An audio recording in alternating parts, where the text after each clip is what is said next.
भैया बड़ा छोट मिल गई रहल। ओहो बड़ी दुख बा। अब में मर्द बड़ी परेशान होत बा।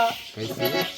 अपने संगी दोस्तन से बतावत हुआ का बतावत भैया कि अरे में हरी मिलल लड़कैया मैं क्या करूं, हरी मिलल लड़कैया मैं क्या करूं, मैं हरी मिलल लड़कैया मैं क्या करूं, हरी मिलल लड़कैया मैं क्या करूं, मैं हरी मिलल लड़कैया मैं क्या करूं, मैं हरी मिलल लड़कैया मैं क्या करूं, मैं हरी मिलल लड़कैया मैं क्या करूं।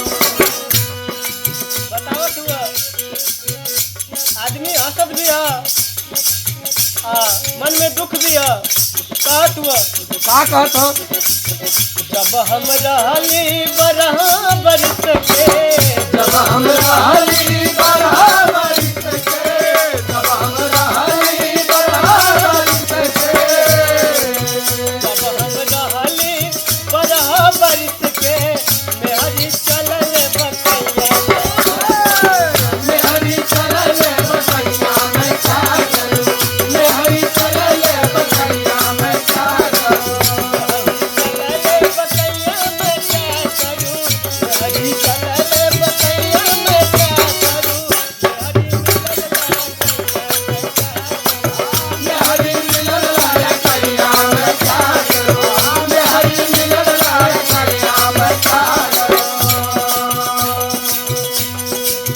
जब हम रहली आदमी कहत अपने दोस्तन से भैया कैसे भैया? जब मैं रहली 18 बरस के, जब हम रहली 18 बरस के, जब हम रहली 18 बरस के, जब हम रहली 18 बरस के मेहरी चले भुइया भुइया मैं क्या मैं हरी चले भुइया भुइया मैं क्या करूं, मैं हरी चले भुइया भुइया मैं क्या करूं, चला भुइया भुइया मैं क्या करूं, मेहरी चला भुइया भुइया मैं क्या करूं, मेहरी मिलल लड़कैया मैं क्या करूं, मैं हरी मिलल लड़कैया मैं क्या करूं। दोस्त कुल कहा तू कि भाई तो दुख मंडा समझत जा कहा तू कि एक लाइन और सुना। जब हम रहली 20 बरस